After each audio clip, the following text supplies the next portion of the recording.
Hello, everyone, and welcome to our talk. We are DevOps or Kubernetes and cloud engineer guys from WhizUs, and we will guide you today through how to change the security of our workloads when we run them in Kubernetes. So we will look into such things like Linux security modules, or as Reinhard introduced it before, about seccomp, for example, and especially how you can automate all of this stuff using an operator, so which is a better way maybe in the future.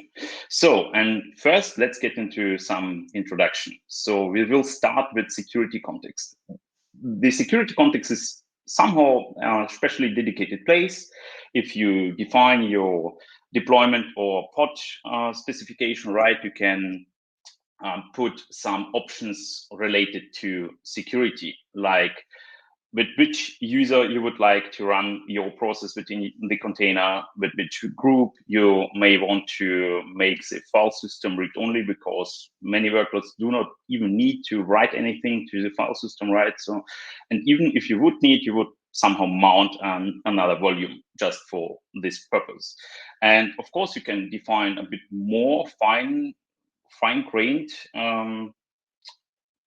configuration parts like capabilities. So never run your pods as privileged. It's a very bad thing. And I think the most dangerous stuff can be eliminated by just not doing so. So just avoid running your stuff as privileged. So just think about the CNI stuff like Calico. It can run with proper capability set and not setting it to be privileged pod, right?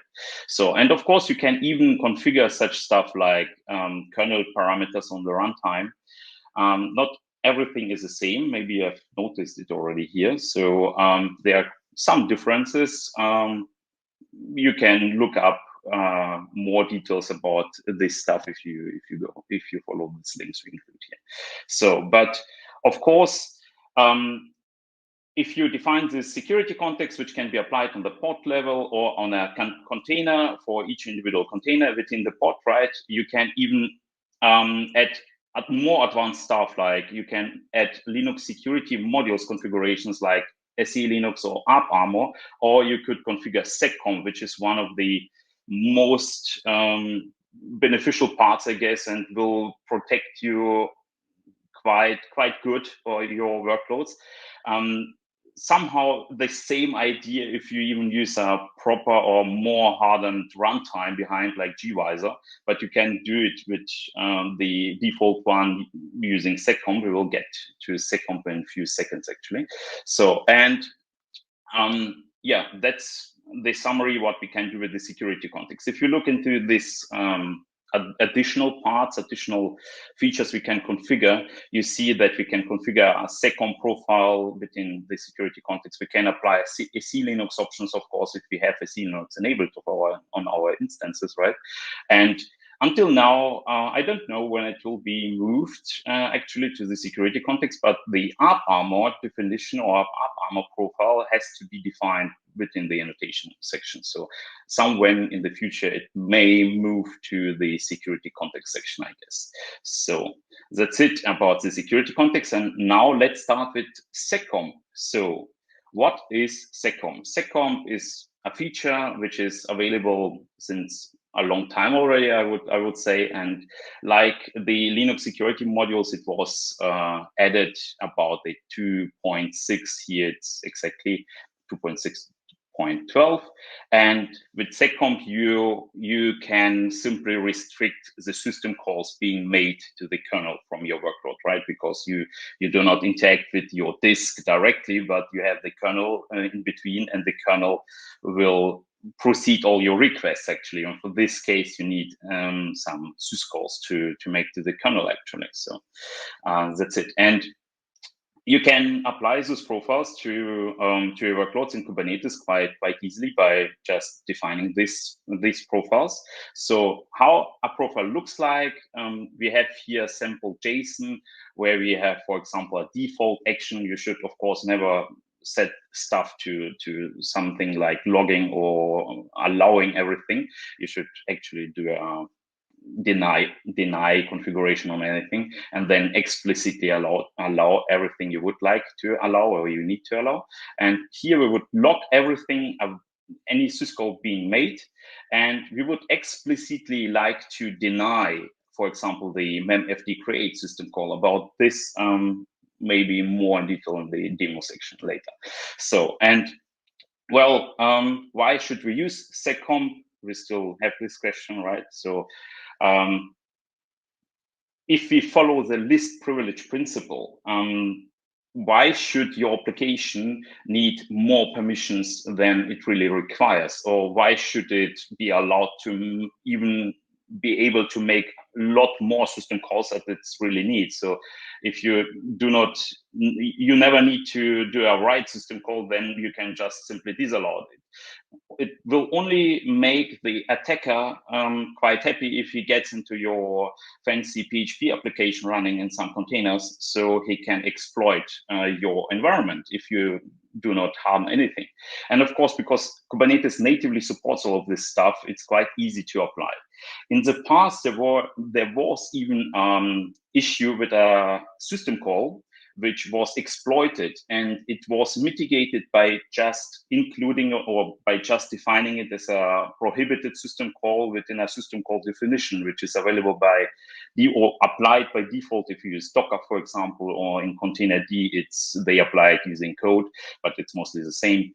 It's quite a big one, and yeah, it was just restricted, and that's the reason how it got mitigated actually. So how do we apply those seccomp profiles actually? So if we look into the deployment specification, we see that we have the security context section, and we simply provide a path or somehow a relative path to this JSON file I showed before. So some JSON files where you define all of your rules required, and this is a relative path which is known to kubelet. So there are some default paths configured when you have a kubelet daemon running, and then it will look up into the path structure and tries to find your JSON and tries to apply to your workloads actually. So, but that's about seccomp. So let's get to UpArmor. What is UpArmor? So, well, UpArmor is a Linux security module or kernel security module, which you can additionally use to harden your workloads, but about all of this stuff a while later.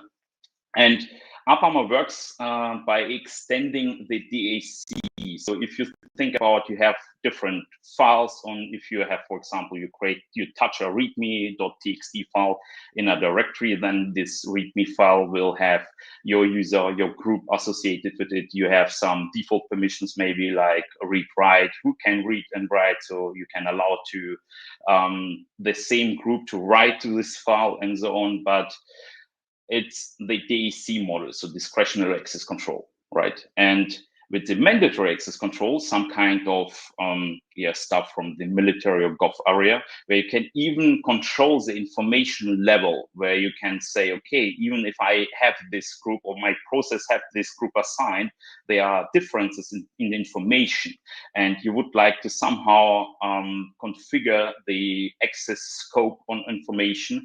So you can apply such modules like UpArmor or scLinux, which we'll talk about it in a few seconds actually. So, and for achieving that, you can, if you configure UpArmor, you have a special or UpArmor profile language where you define all of this stuff. We will see an example in the next slide. So why should we apply UpArmor? Well, it's quite easy to explain, I would say.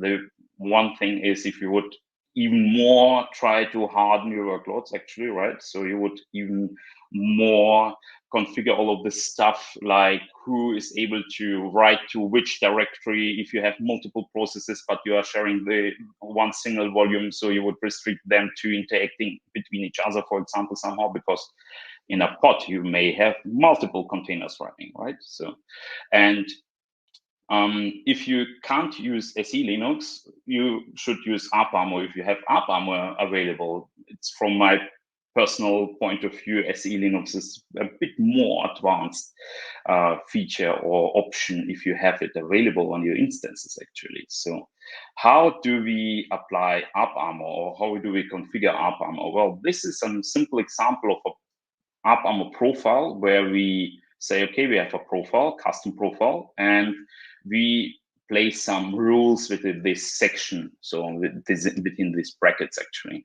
where we put such things like any request to any device actually will be, so any read request to any device will be logged. And so you will somehow see this in your audit logs.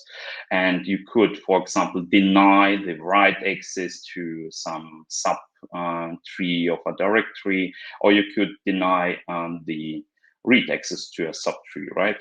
The issue, of course, with this policy here, you may have noticed it already, I could, or the process could still rename the directory, right? Then will this rule apply, or still apply, or how this will behave, what will happen? So such things we are going in live sessions in our workshops, for example, if you are interested. So yeah, and how do we apply UpArmor?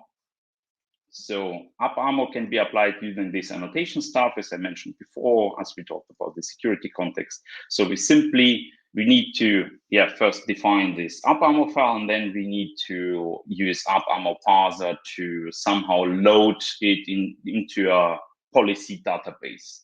So that UpArmor later on, if you run anything, it can actually look up if there are any rules prohibiting or denying, or which should deny something, right? So some parts of the workload tries to do.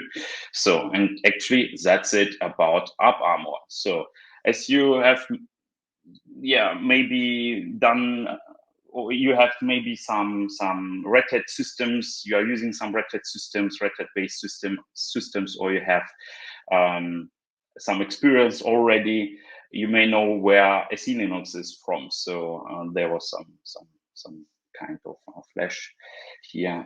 It's from famous security agency, which is which everyone should know. But it's quite a good and very powerful concept in a system which allows us to tighten the security perimeter in our environment even more. So you can control many levels of your information and tighten your security needs. I think to such a level where it is mostly impossible to get out of such an environment, or to hack it, so to exploit it. And scLinux is quite a simple system actually. It's a labeling system where you have a subject, so like a process, and you have an object like files, and you would like, or this process would like to somehow access, read, write, delete this file, right? And before any system call can be made, it will act somehow as a middleware, security middleware within the kernel, where it simply goes to the database. So like you have to provide some profiles, like with UpArmor, and then the database is search for any rules which can be applied to this context actually here, because the same process may be run within different contexts, right? So as your user, you may start Firefox, for example, process running or started from your user, but some systemd processes are from within a completely different context actually. So, and if there's a rule found which will allow this access actually, it will be granted. So the file can be modified, read something what it should be done. But if there are no rules defined for this, it will be simply denied. And of course, you can put all of this stuff, or you can get all of this stuff from your audit logs, put it in your CM system. Your CISOs will be notified, and the fun begins actually, right? So why should we use scLinux? scLinux is, as I told before, quite a not heavy system, but quite a powerful system where you can get a really fine-grained security configuration in your environment, on your machines actually. And maybe you have used it before, containers even appeared that popular right now. So it may be your ops guys may be quite familiar with scLinux already. So of course there are some funny parts. So if you are working for this famous security agency, you may be required to use scLinux because they somehow invented it. And of course, there are always some discussion within the internet, because if you enable scLinux, so you may have seen many tutorials where the explanation tells you explicitly to first disable scLinux on your instances, because otherwise you are not able to follow the tutorial, right? But it's actually not the way to harden security.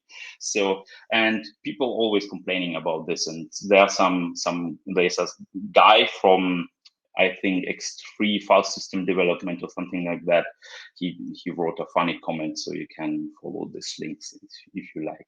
So yeah, how do we apply scLinux, or how do we use it in our environment actually? So first thing to know is how such a label or a context looks like. So we have this form of a label, or which forms the context actually, where we have 4 parts like user, role, type, and sensitivity level. So this one is actually used for different kinds of like public information, internal information, top secret information, and so on. And most parts will focus only on this type section here. Why? Because it somehow defines the type or domain of the process running, accessing something else, some other objects with another domain or another type, right? So we could see it here. If you start some SSHD daemon on your instance, you will have some kind of this context assigned, because SSHD will be started by systemd or by the system. And we may later on somehow, if you replace this one by another type, configure that it can access, for example, varlog t, right? So, and all of those system calls which are allowed to be made by the process, and that's it. And within the deployment, within the security context section, we can simply apply all of these rules or this context by just specifying all of those parts here. Of course, you would need to first load all of these rules into the policy database. So actually that's this kind of stuff, right? These are rules in the CIL format, as I remember. So, and then you can apply it somehow. You apply a set of rules as a module. So you load it into the scLinux system. So, and actually, yeah, that's it about the scLinux. And now we will get to the security profiles operator. What is the security profiles operator? So until now, we talked about seccomp, we talked about UpArmor, we talked about the scLinux, and all of these things can be managed by using the security profiles operator. Even more, even airbag or pod security policies, which are already deprecated, so they got deprecated and will be replaced by these pod security standards. But I think this picture was made before it was defined, that it will be replaced. So, and with the security profiles operator, you just, you install it, you will see it in a few seconds, and we will show you all of this stuff. And you can not manually configure every part of your system, but you have some kind, again, of YAML engineering, where you put all of this stuff in a more appropriate YAML format, and you can paste all of those actions or all of these rules like we saw before within the JSON, for example, for the seccomp profile, and you can apply it. And then it will be rolled out by the operator actually. And the same applies for the UpArmor profile. So it looks more like a config map, I guess, because it's still work in progress. So it will be applied, loaded into the policy database, and the same applies for the scLinux. And for seccomp, you may know it already if you use Kubernetes and you ever configured airbag context or airbags profile or airbag bindings actually. So you have some kind of a cluster role, you have a cluster role binding, for example, and the same you can do for the seccomp profiles now. And somewhere in the future, I guess, it will get to UpArmor profiles, the scLinux profiles, and even more. So you can use it like more similar to airbag configuration, right? So, and actually that's it. So I will hand over to Andi and have fun with the demos. Thank you. Thank you, Dimi. Yeah, you see my terminal? Awesome. So I have here a simple Kubernetes cluster with one master node and one worker node. It is a CentOS machine or CentOS machines. And I have also installed Prometheus, a Prometheus stack, and also the security profiles operator. So and on this terminal, I am actually on a worker node, or on the one worker node which exists. And there I am in the audit log, in the log folder for the audit logs, and you see there is a log file, and usually you will find your security violations here. This is a place where they will pop up. For example, if syscalls are logged or so, you can find them here usually. And on this side, I'm just also on the worker node to show you some stuff. So the first thing to do is something that Dimi already explained. What we will do is we will harden the workload by using seccomp, but actually at the moment without using the security profiles operator yet. And if you see, or what we see here, we have I have here a simple Python container which is not doing anything, and you see that I have to write here something in the security context, and I have to write seccomp profile, and then I have to point to some directory profiles audit JSON, and this is actually here, and you see it is in the kubelet directory like Dimi already stated, and there I have also an audit JSON which contains scmp act log. So on this side, I will just follow the audit log, and we will see we have here already some stuff inside. I will then apply this.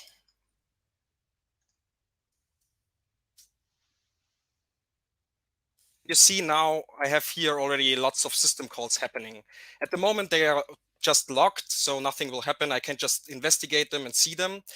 And the security profiles operator, just to have a look forward, you see now here all the logs, and it is in one node. You have something here after installing it. You can configure this one, the daemon which is running behind it. And you can also say something like, please do me a log enrichment, which will basically gather these data together in your audit logs and then put them, for example, somewhere where you can read them in Prometheus. And there you have something like security profiles operator prefixed metrics, where you see also the metrics that were now somewhere triggered from this seccomp rule that we applied for this deployment. So what will happen here? We have here something, it is basically a short Go script which will just write you're hacked. And we will now execute in this container or in this pod.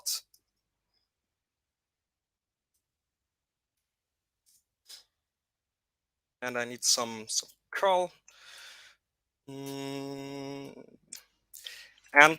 we will call a remote Python script, which also lives here, which is basically just putting the script that we saw into base64, and then afterwards calling this in your memory. So you're not even calling a script that you have locally on your file system, but you're calling something that you curled from outside into your system. And we will see we get lots of syscalls here running, and we also get something like, oh, you're hacked. And that's not good, because we don't want this to happen, because it's hard to avoid this, and this could happen all the time that someone executes something in memory. So the way to go would be here something Dimi also showed you already, to apply something that would actually avoid this to happen, and this could be done by avoiding that the memfd create system call can be triggered. I will now just redeploy this deployment, and we will switch out the current seccomp profile that is used, and just apply it. We already saw it happened something. This one is terminated already. This one came up.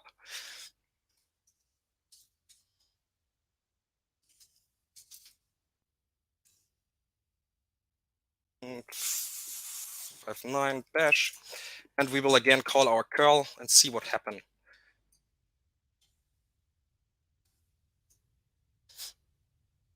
So you see now that this call was not executed. The syscall was blocked, and this is actually what we wanted here. And we did this by using a usual seccomp profile that we placed on the worker node. And you already see what's the problem here. You have to ensure that all of these profiles are on all of the nodes where you want to use them.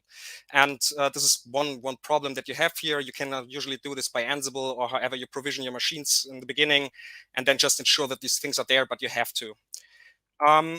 I will now show you how you will do this or how you can handle this with the security profiles operator.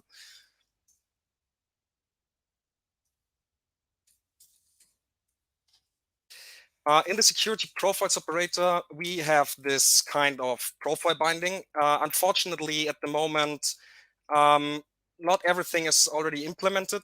For example, the audit log enrichment is only working for seccomp and the UpArmor, and for scLinux it's still a work in progress, but it's working pretty well for seccomp. So some parts are not yet implemented, but they are pushing this. And I will now do the same that we did before. We have here now a security profiles operator way on defining a seccomp profile. And this would look like this. So in the end, it's YAML, which will then be placed somewhere in JSON in a format that seccomp can use. And we also have something Dimi already talked about. This is this profile binding, where we then later on, where we then later on can somehow specify on which containers or on which workload parts the seccomp rule should be applied. So let's apply the log file as YAML and also our profile binding. And here on our worker node, we will see that we have already, from installing the operator, we have already a folder here, which will then place, or where we will find our so I didn't show you that it wasn't there before, but it wasn't. So this rule was not here before, and now the security profiles operator placed it here. And if I now look into my deployment I have here, you see that in the security context, I don't have to specify anything special for this for seccomp or so. I will just apply this now, and we will try to again to curl this script into our memory and see what happens.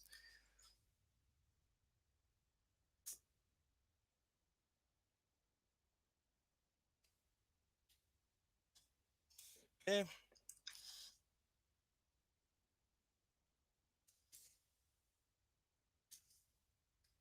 So, and as you see, the system call, this create memfd or memfd create, was blocked without specifying it in a specific way or so. And if we now look into the pod that was deployed, actually, too much sec. We see in the security context that we have here now the reference to this security profile here. Okay, so this is actually pretty cool to somehow give lots of, or a broader part of your workload, for example, based on an image. In this case, this is based on the image that is deployed, this Python image in the specific version to avoid the syscall for create memfd. Okay, I will just clean this up, and we will talk now about scLinux. For scLinux, we have here a deployment which will basically just start an Ubuntu, and it will then mount something from its host and will try to write to this directory. It is specifically the var directory, so the log, and in the end the log directory, where this container will later on try to write something. You see that the security context here, it's uncommented because at the moment, so it will not be applied here at the moment. I will deploy it also like this. At the moment, you cannot, or there are no profile bindings for scLinux, so you have to, in this case, to somehow address it later on. But at first, I will deploy this container, and I will also show you that if I look on this is the control plane now, and I look into C status, you will see that scLinux is actually enforcing. So it's not only permissive and not only logging anything, but it's actually blocking calls that are not allowed in the scLinux context. So let's deploy this. Let's see.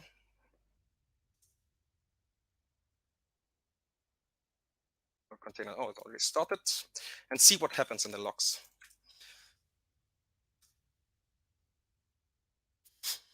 You see that we get here permission denied errors. So we actually are not allowed to do what the container wants to do.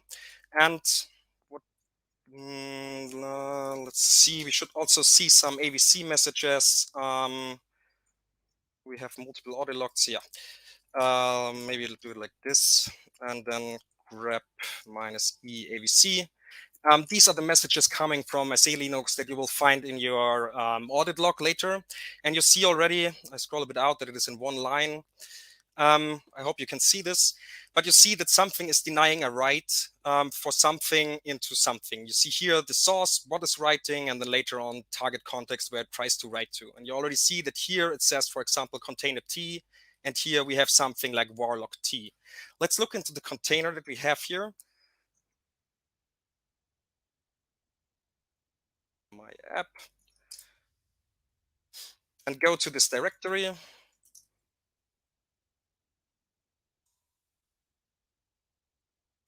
No.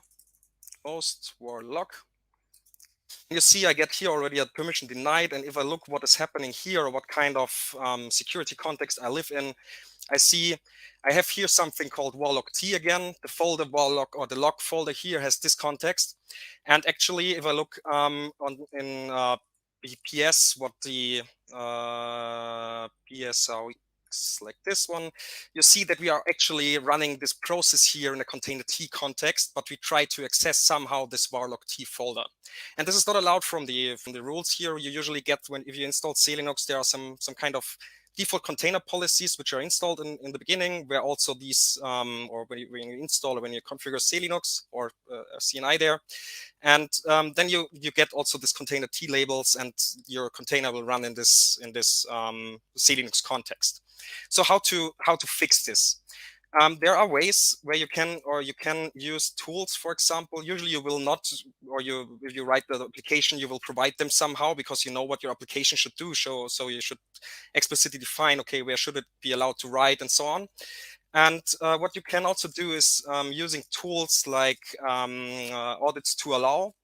I will just generate a policy that we can then install in scLinux, and that you see that you can easily fix this actually. I'll just call it container logs. And I will here also, oh, it was fast this time. I will also here again listen to the logs. You see, we still have the permission denied problem here. And we now generated something called container logs pp, which looks like in the end, like this here, that it allows writing into this directory. I think we have to generate more than one rule at the moment here, because the scLinux will then fall also in opening files and so on. You will see it in a moment.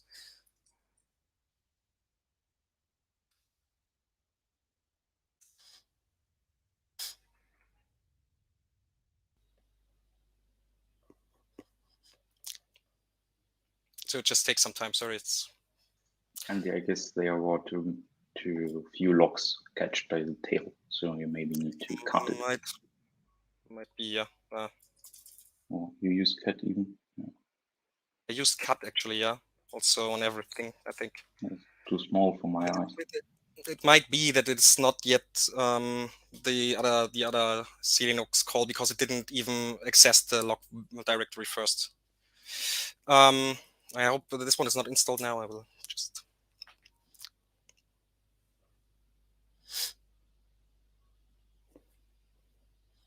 So maybe we can also, if anyone, or we can look into the questions already. So we have here a question: how do we find out which system calls we're using in an application in order to just sec4dev? I think we showed this actually. You can by looking into the audit log, or by using the log enricher from the security profiles operator. And you can then also, as I showed you, you can then also put this into your Grafana. So scLinux takes a bit to install it. Now we have this one installed. I will again look what AVC messages we get.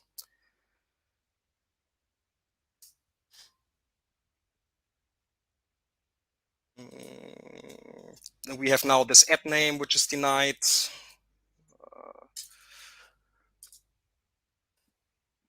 That's a bit, maybe, how much time do we still have? Time left, or? Andreas, could you increase the size of your terminal font a little bit, because we're having a hard time over here? Yeah. A little bit much more, please. Oh, yes, that's better. Even more. Yeah, a bit more, please. But sometimes the logs are not. Even more? Yeah, that's better. Yeah, thanks. Awesome. Okay. So here you see already that the scLinux may be a bit cumbersome to configure. You'll see later on with the security profiles operated, much easier. Also install this one here. I have to clean them up then also afterwards again. So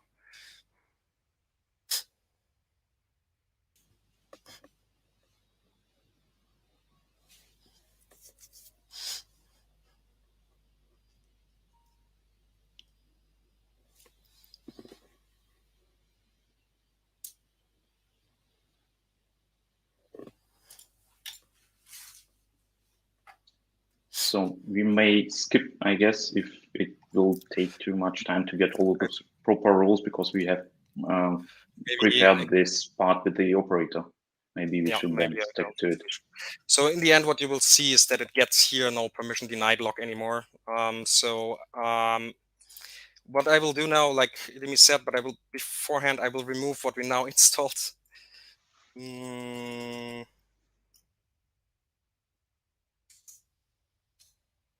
And I will show you the scLinux profile that we will use from the security profiles operator, which is basically, is it done already? No, give me a second, but it's basically inheriting from this container scLinux policy, and it is allowing to this container scLinux policy to write or to open things in the varlog t context. So I will now install this, because this will also take some time.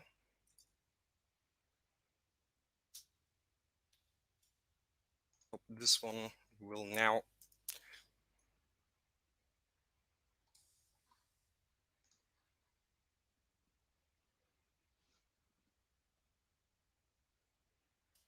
Might be.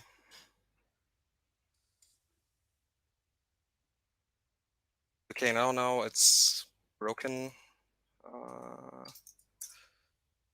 I think I made some, now it's like in a mismatched state because of doing things in parallel with the operator. Yeah, I think it's. Maybe we maybe skip it or remove. You can try to remove it, but if it will not work, as I mentioned before, a scLinux, it's maybe not a joke that you need some more time to configure it properly. Actually, it will work, but yeah, you have to be patient. I hope we can clean up now the profile. But maybe we go over already into the question part, because the scLinux part is actually the last part. And then we can already answer questions next to it. And I try to fix it here. Yeah. Okay, so we have tons of questions, actually. So let's start with the first one, the most upvoted one. Is it possible to apply the UpArmor config to particularly the application that I want to run inside of the Docker container? So actually, you just define the UpArmor profile, as I've showed before, within the deployment section as an annotation, and then it's applied within the context. That you can apply an UpArmor profile into a single container. I do not remember that it's even supported, because, well, it depends on the namespace where all this stuff runs. So yeah, for now, you can simply put it into the annotation section. Okay. Then just from my side, I think it's very cool that you try to show something live. We know it sometimes just doesn't work. It's always like a little, the hassle, does it work or not? But I think it's very, very cool that you try to do and show us something live. To another question, it was, what the hell is fileless? Well, fileless is a technique commonly used by malware, right? So some ransomware and so on we may be aware of already because of some news always happening. So if you have a read-only file system, you cannot simply place some binary, or you cannot simply create a file or anything, right? But for malware or any persistent stuff, or if you need some, I don't know, installation of rootkits or anything, you need somehow, somewhere, create some files somewhere. So, and to bypass, read-only file system, you simply load binaries or a code into memory, then you create a virtual file descriptor, so pointing to the memory actually, and then you execute it. So like Andi presented it before, the Go code was simply compiled, and then it was put as a binary into the memory, and then it was executed by creating a file descriptor, and that's actually it. And mostly, I think your workloads will never need such kind of stuff, and you should, really investigate what system calls your application need. I saw even a question how you can identify all the system calls. Yeah, there are a lot of tooling already, and this security profiles operator has some kind of a recording where it will simply go through all these audit logs, and then it can generate a profile for your application. Yeah, so you answered that question on Slido already, and you mentioned eBPF as a technology in there. Can you quickly explain what that is, because that might be something new to some of our viewers? eBPF is kind of JavaScript for Linux kernel. So if from the funny part, if we start here, it's Most promising.